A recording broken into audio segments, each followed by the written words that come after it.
So ఈరోజు మన senior journalist మరియు ఎన్నో ఛానల్లోనూ ఇంటర్వ్యూస్ మరియు ఎంప్లాయీగా వర్క్ చేసినటువంటి మరియు ఇప్పుడు ప్రస్తుతం బాచుపల్లి యూనివర్సిటీలో అధ్యాపకులుగా ఒక జర్నలిస్ట్ డిపార్ట్మెంట్కు వచ్చినటువంటి ఇక్కడ డాక్టర్ షేక్ హసీనా గారు ఇక్కడికి వచ్చారు. ఇప్పుడు మీ ఉద్దేశం మాట్లాడవలసిందిగా కోరుతున్నాం ఈ ధర్మ గురించి. అందరికీ నమస్కారం. ఈ ధర్నా గురించి గత 10 రోజుల నుంచి వివిధ మాధ్యమాల ద్వారా చూశాను. ఈరోజు విద్యార్థుల కోరిక మేరకు అలాగే నాకు తెలుగు యూనివర్సిటీ మీద ఉన్న అనుబంధం దాదాపు 2 దశాబ్దాల పైనుంచే ఉంది.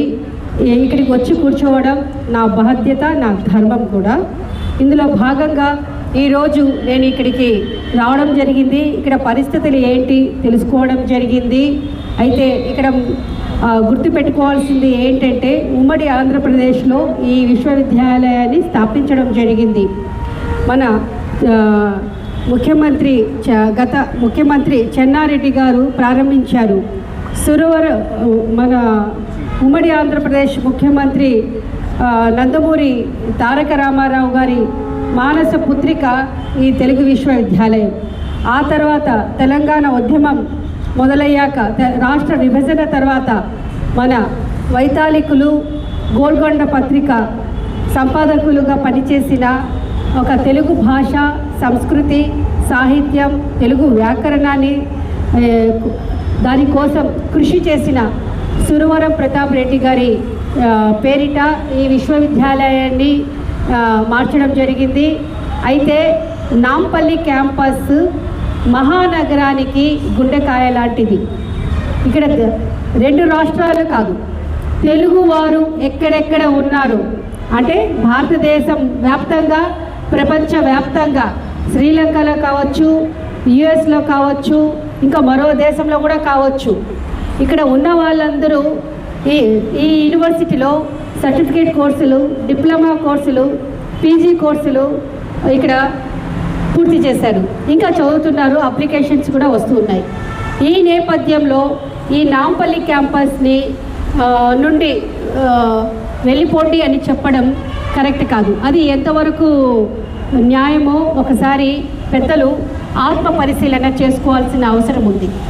అదేవిధంగా మా విద్యాశాఖ మంత్రి రేవంత్ రెడ్డి గారు, అదేవిధంగా మా ముఖ్యమంత్రి రేవంత్ రెడ్డి గారి గురించి ఒక కేస్ స్టడీగా నేను జర్నలిజం పిల్లలకి చెప్తూ ఉంటాను.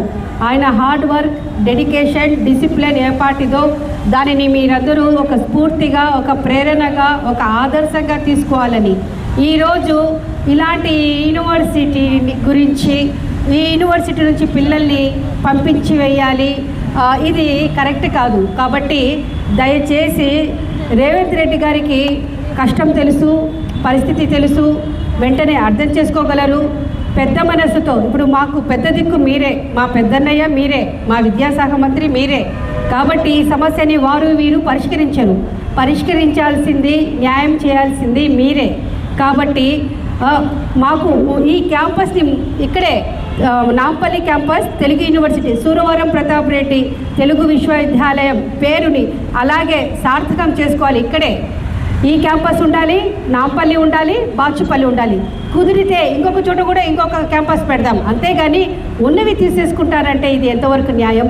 అది కాకుండా సురవరం ప్రతాప్ రెడ్డి గారు ఒక జిల్లావాసి కాదు, తెలుగు వారు ఎక్కడెక్కడ ఉన్నారో, తెలుగు భాష ఎక్కడెక్కడ జీవం పోసుకునిందో అక్కడ అంతా ఆయన సుపరిచితులు.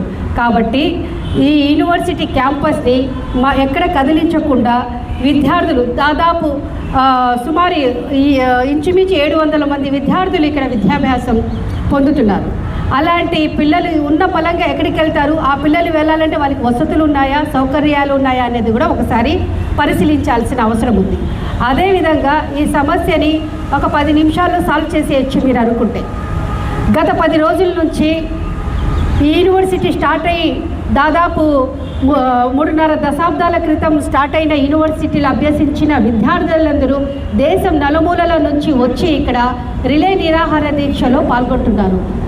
రోజు దినదినాభివృద్ధి జనాలు ఇక్కడ పెరుగుతున్నారు, విద్యార్థులు కదులుతున్నారు.